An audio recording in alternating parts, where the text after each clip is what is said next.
Olá, estudantes do terceiro ano. Então, nesse terceiro ciclo de física, nós vamos estudar sobre o eletromagnetismo, como nós iniciamos na semana passada, né?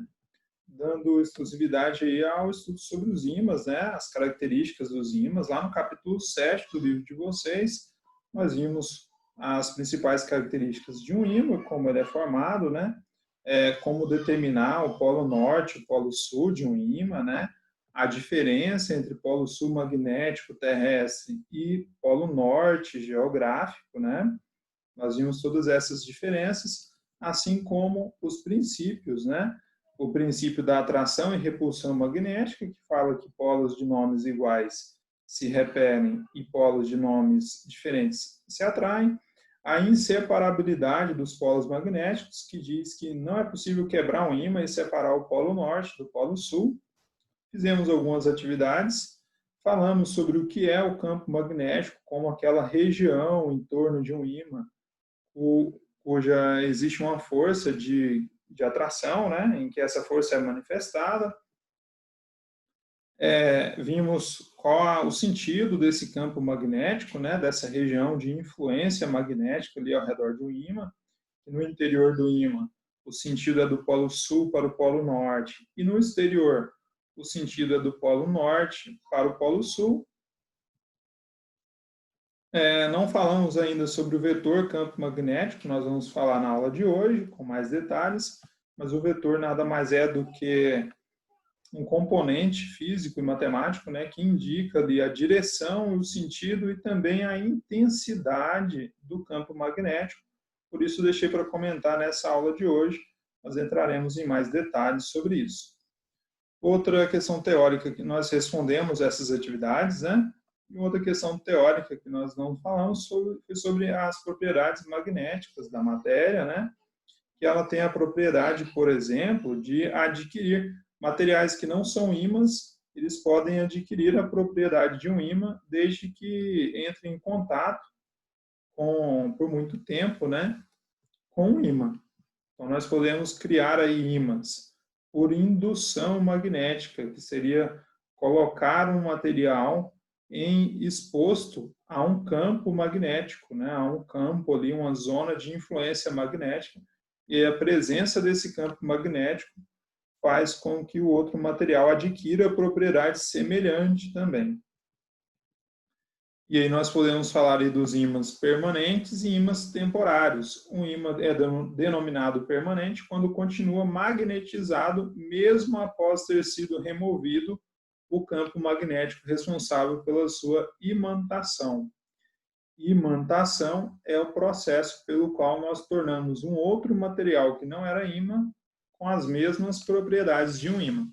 Então a gente chama de ímã permanente aquele que, depois de aproximado com o ímã e afastado novamente, mesmo afastado, ele permanece magnetizado, ou seja, com aquelas características de atração e de repulsão. Muitos ímãs permanentes são confeccionados com aço temperado em tamanhos e formas diversas. Para obter esse tipo de aço, durante o processo de preparo, ele é resfriado rapidamente, adquirindo dureza, resistência mecânica e imantação permanente.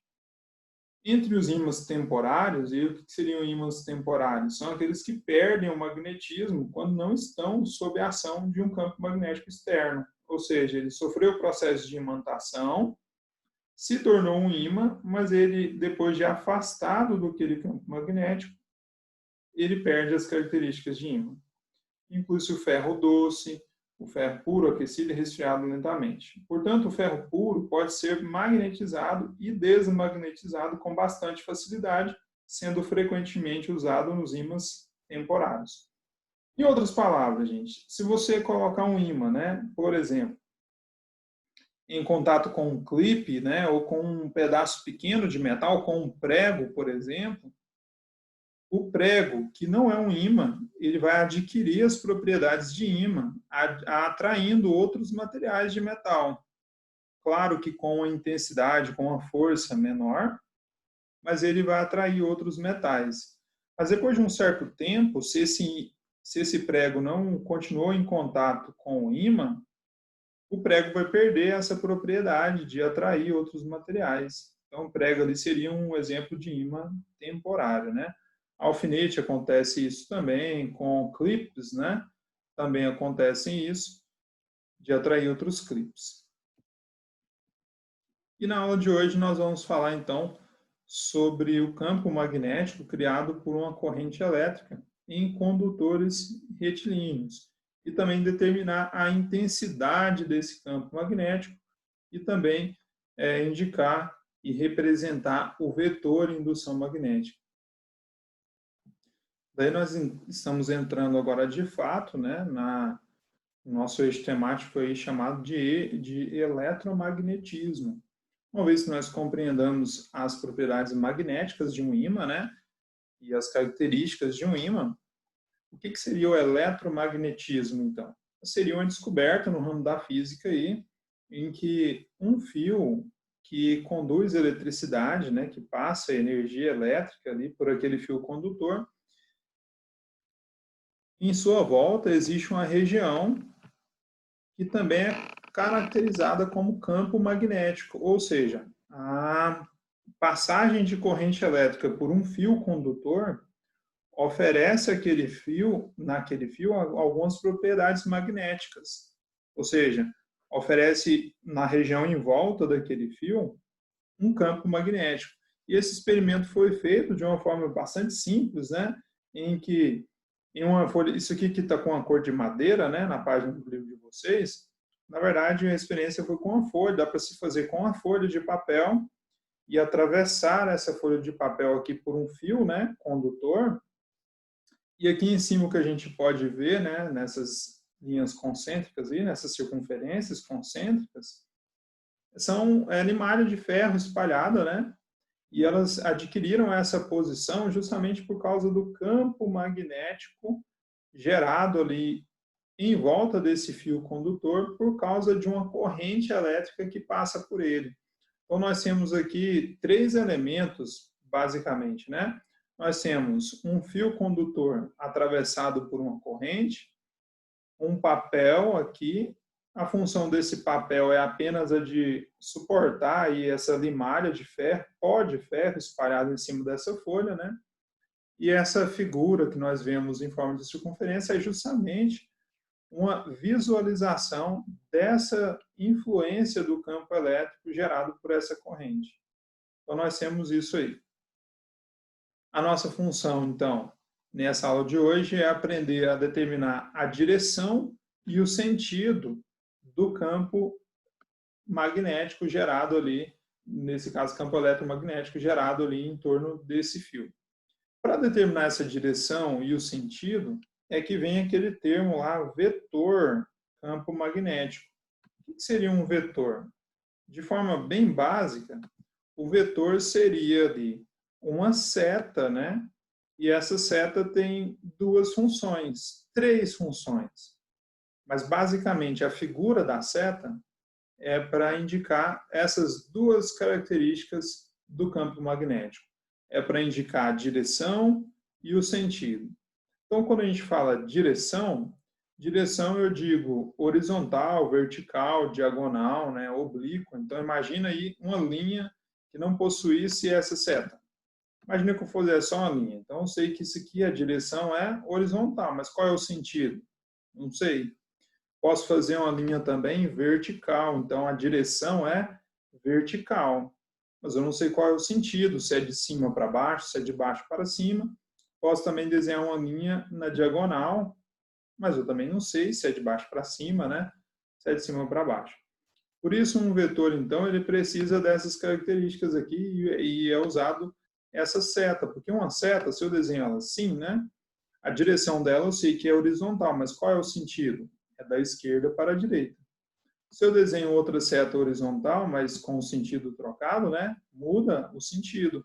A direção permanece a mesma. O mesmo acontece com uma seta vertical que eu desenho. Posso desenhar ela de baixo para cima ou de cima para baixo. Então, essa seta, ela representa um vetor, porque ela apresenta pelo menos três características do vetor. Então, o vetor, na verdade, é uma grandeza física que precisa de três características. A primeira é a direção, a segunda é o sentido, que nós podemos determinar pela linha em conjunto com a seta, né? A linha indica a direção, se é horizontal ou vertical, e a seta indica o sentido, se é da direita para a esquerda, da esquerda para a direita. E além dessas duas, a terceira característica que uma seta pode determinar é a respeito da intensidade desse campo magnético. Da intensidade a gente poderia atribuir, comparando aí por analogia, o tamanho da seta. Então, se eu faço uma seta grande, é para dizer, né, que ela representa ali uma força, uma região de influência muito grande. Se eu desenho uma seta pequena, é para dizer que ali a influência é pequena, né? Então, a gente diria aí que a intensidade do campo magnético, ela seria ali meio que de acordo com o tamanho da seta. Só para você entender, nós vamos usar muito essa representação de seta para indicar um campo magnético, a direção, o sentido e a intensidade do campo magnético. Então, no caso, para eu determinar essa direção, né, para que lado eu vou traçar a linha e a seta, nós temos aí como uma das regras mais conhecidas a regra da mão direita, e depois eu vou fazer um vídeo ali melhor, né, lá no quadro, para você entender melhor, mas nessa figura aqui, o que significa a regra da mão direita? Você vai segurar, né, imaginar você segurando o fio condutor com a mão direita e o seu polegar no mesmo sentido da corrente. Então, nós temos aí a mão direita apoiada, né, segurando o fio condutor e olha o polegar apontando para o mesmo sentido da corrente. Para que isso? Porque os outros dedos da sua mão vão indicar qual é a direção e qual é o sentido do campo magnético. Então, por isso aqui, né, a figura representando, isso aqui é só uma imaginação da sua mão segurando o fio condutor. E aí, qual seria o sentido e como eu representaria essa direção e o sentido? Eu vou representar através de uma seta, mas para onde eu vou desenhar essa seta? Eu vou desenhar a seta de acordo com a orientação dos outros dedos da minha mão. Então, repara que o sentido, né, é aquele da figura, então a seta aqui representada no livro é esse daqui, né? Depois eu vou fazer com outros exemplos ali para a gente aprender e compreender um pouco melhor. A respeito da intensidade, né, da força desse campo magnético, nós vamos utilizar essa formulazinha muito bonita e bacana de utilizar, onde B é justamente a intensidade, né, a força daquele campo magnético naquela região que nós estamos determinando. E nós vamos aprender que essa força, essa intensidade do campo magnético depende basicamente ali de 3 fatores. Qual é o primeiro fator? Depende primeiro da intensidade da corrente elétrica. Então, quanto maior é a corrente elétrica que passa pelo fio, maior vai ser a intensidade do campo magnético gerado por esse fio condutor. Então, esse é o primeiro fator, a corrente. O segundo fator é esse símbolozinho aqui, né, da letra grega micro, que é chamada de permeabilidade magnética do meio, que diz respeito à facilidade que o meio oferece para essa... Supondo-se que o espaço ao redor do fio seja o vácuo, né, a constante indica a permeabilidade magnética do vácuo, cujo valor é igual a esse daqui, considerando no vácuo. A permeabilidade magnética, então, a gente considera como sendo a facilidade que o meio oferece para a formação desse campo magnético. Então, quanto maior a permeabilidade, mais facilidade o meio oferece para a formação do campo magnético e maior será, então, a intensidade do campo magnético. O terceiro fator é a distância que eu estou considerando em relação ao fio. Então, o fio está passando por ali, né? Quanto mais longe do fio eu estiver, lógico, a intensidade desse campo magnético vai ser cada vez menor. Quanto mais perto do fio eu estiver, maior vai ser a intensidade do campo magnético. Por isso, essa formulazinha muito bonita aí para nós calcularmos a intensidade do campo magnético e vermos que ela depende de 3 fatores: corrente elétrica, permeabilidade do meio e a distância considerada do fio. Eu vou fazer com vocês alguns exemplos resolvidos aí do livro, né? E para isso a gente precisa entender essa simbologia que o livro adota aí para nós, muito embora essa simbologia pode ser adotada de forma diferente por vocês, desde que indicada. mas nós vamos seguir essa representação do livro. Então, nós temos esse símbolozinho, né, um círculo com um pontinho no meio, que vai indicar o vetor indução saindo da folha. Como assim, professor? Vetor indução. Lembra que o vetor é aquilo que vai determinar a direção e o sentido do campo magnético. Então, se eu representar ele por um círculo com um pontinho no meio, eu estou dizendo que ele está saindo da folha, né? Está vindo na sua direção aí. Se eu represento ele com um círculo, né? E essa cruzeta, esse X ali, eu estou dizendo que ele está entrando na folha. Esse tipo de representação a gente vai usar sempre que o fio, nós enxergarmos o fio aqui, ó, de maneira longitudinal, quer dizer, ao longo do fio. Você está vendo o comprimento do fio, não é verdade?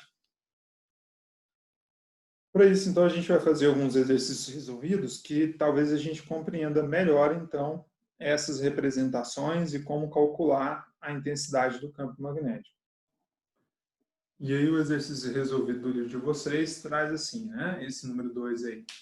Um condutor reto e extenso é percorrido por uma corrente de intensidade 2 amperes. Então, falou a intensidade da corrente que passa pelo condutor. Determine a intensidade, a direção e o sentido do vetor indução magnética em um ponto P, localizado a 10 centímetros do condutor, dado aí aquela constante, né, de permeabilidade magnética desse valor aqui. Bom, o que eu tenho que determinar então? 3 coisas: a intensidade, a direção e o sentido do vetor indução magnética. O que é esse vetor indução magnética mesmo? É justamente aquela setinha, né? Vamos chamar de setinha, e para um melhor entendimento de vocês. Mas o vetor é aquela seta dotada de 3 características, né? Direção, sentido e a intensidade. O cálculo mesmo que nós vamos utilizar é apenas para calcular a intensidade, que é através dessa fórmula aqui, né? B igual a I cruzado zero vezes I dividido por 2πr. Então, a gente vai ver aqui na prática como determinar a intensidade desse vetor indução magnética que foi pedido, né? Lá no exercício resolvido número 2, na página 147 do livro de vocês. Então, para calcular a intensidade, nós vamos usar essa fórmula que envolve aquelas três variáveis, né, que definem a intensidade do campo magnético. Quais são as 3 mesmo? A corrente elétrica, a distância e a constante de permeabilidade magnética.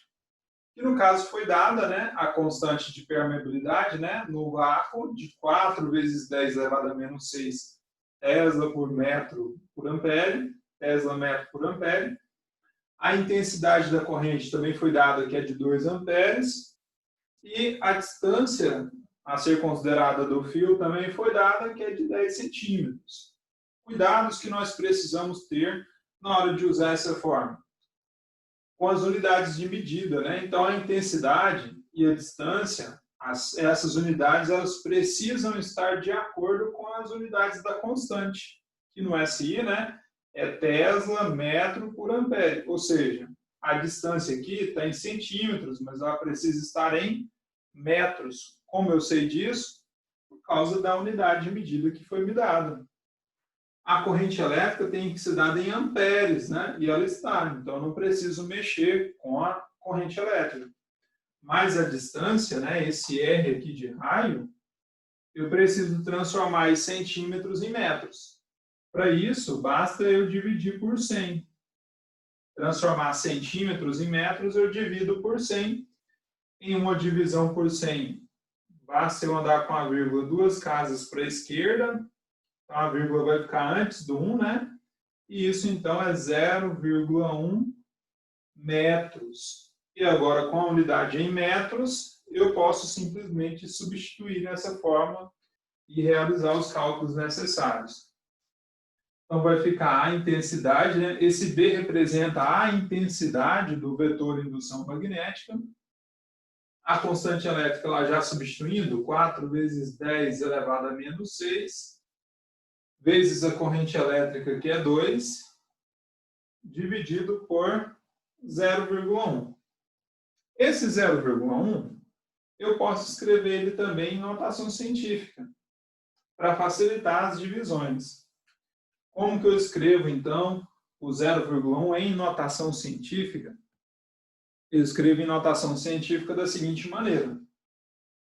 Eu escrevo um número entre 1 e 10, multiplicado por uma potência de base 10. Como que é isso, então? Escrevi o número 1, né? Porque ele é um número entre 1 e 10. E vou multiplicar por uma potência de base 10. Da onde surgiu essa potência de base 10? Da notação científica que eu quero escrever agora. Então, essa potência de base 10, ela precisa de um expoente que vai indicar quantas casas eu andei com a vírgula. Né? Você percebeu que eu escrevi o número 1 sem a vírgula? Então, esse expoente aqui vai indicar quantas casas essa vírgula caminhou. Então, a vírgula caminhou uma casa, não foi? Para a direita. Então, eu vou colocar aqui o expoente igual a menos 1, escrevendo em notação científica. Repare que eu não estou resolvendo, né, a notação científica, eu estou escrevendo. Então, se a vírgula teve que deslocar para a direita, o expoente, então, da base 10 vai ser negativo. Se eu tivesse que andar com a vírgula para a esquerda, para escrever em notação científica, eu colocaria o expoente positivo. Agora eu vou usar isso aqui para facilitar. Ó, aqui embaixo vai ficar 2 vezes o π, que eu posso deixar em forma de π mesmo, vezes o raio, né? Que é 1 vezes 10 elevado a menos 1. Com isso agora, eu posso multiplicar os números aqui, né? E depois operar as potências. Então, aqui, 4 vezes 2, 8. Aquela potência eu posso continuar com ela assim, né? 8 vezes 10 elevado a menos 6. Aqui embaixo, 2 vezes π, 2π, 2π vezes 1, 2π. Não é? Resolvi multiplicando os números. E a potência eu posso deixar aqui também. E agora eu posso fazer essa divisão, né? Quanto é 8 dividido por 2π? Bom, eu posso dividir só o 8 por 2, que dá 4, não é? Então, 4 sobre π vezes. Divido também a potência de 10. E aí, como que eu faço divisão de potência? De mesma base, né? Conservo a base e diminui os expoentes. Então, vai ficar aí menos 6 menos 1. Né? Esse expoente menos esse. Faz o jogo de sinal aqui, fica menos 6 mais 1. E vai dar igual a menos 5. Então, o meu expoente aqui é menos 5. Eu posso deixar assim, né? E colocar a unidade de medida da intensidade do vetor indução magnética, deixar em forma de 4 sobre π vezes 10 elevado a menos 5 Tesla. Essa é a intensidade desse vetor indução magnética. Ou, se pedir o exercício, né, se for um exercício de múltipla escolha, o valor de π é aquele mesmo que nós usamos ali em matemática, né? Π é igual a 3, você pode colocar um valor aproximado aí, ó. Π é aproximadamente igual a 3,14. E você faria a divisão entre 4 e 3,14, né? Para representar e depois colocaria em notação científica. Então, nessa parte, eu só determinei uma coisa que o exercício pediu, que foi a intensidade, né? O que ele pediu além da intensidade? Ele também pediu a direção e o sentido.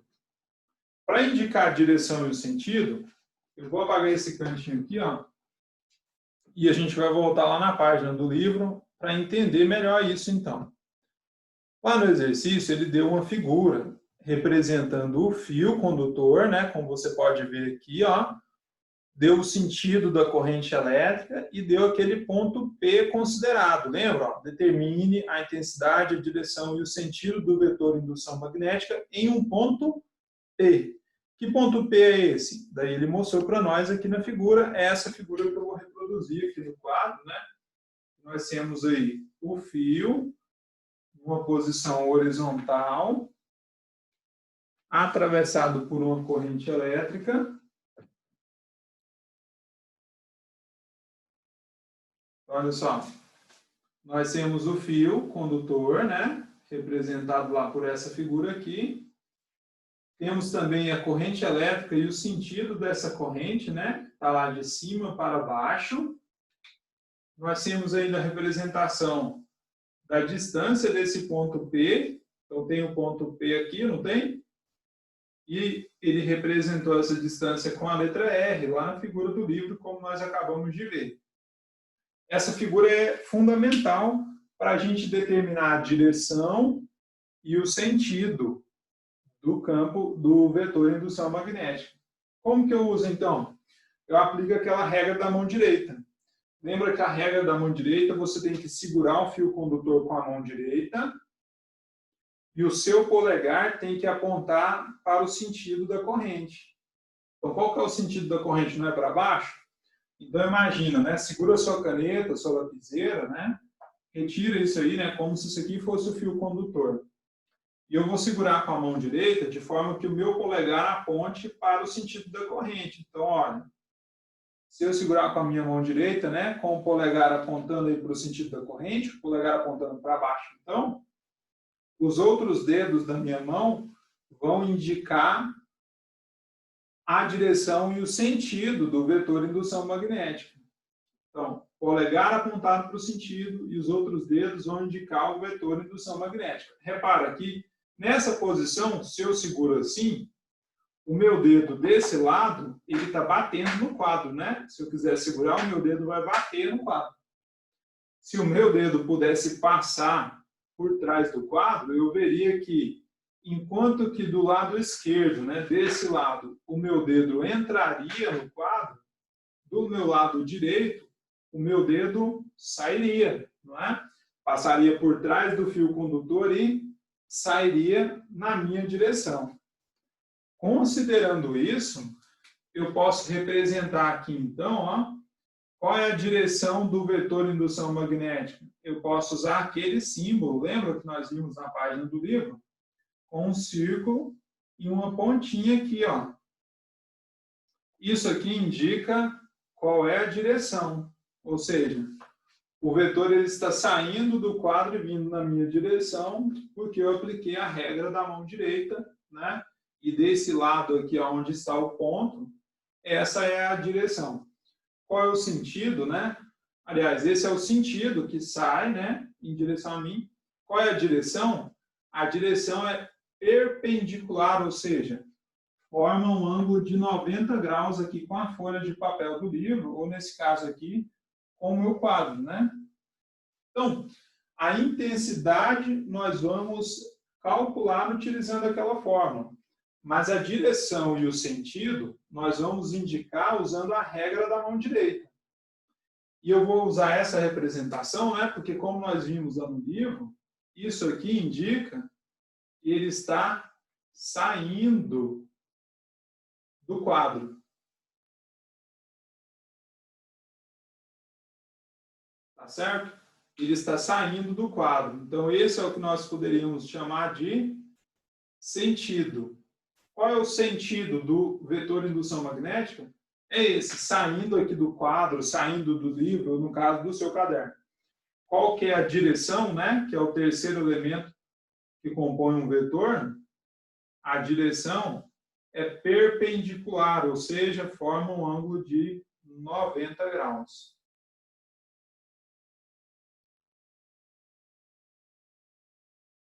E com isso, então, nós determinamos aquelas três características, né? A intensidade, a direção e o sentido. Mais uma vez, intensidade através da fórmula, direção e sentido através da regra da mão direita. Espero que vocês possam ter compreendido. E vocês vão fazer, então, os exercícios do livro de vocês, que eu vou compartilhar agora. Então, vocês vão responder para nós essas atividades aqui, da página 148, 6, 7 8 e 9. Na próxima semana, nós faremos a correção delas.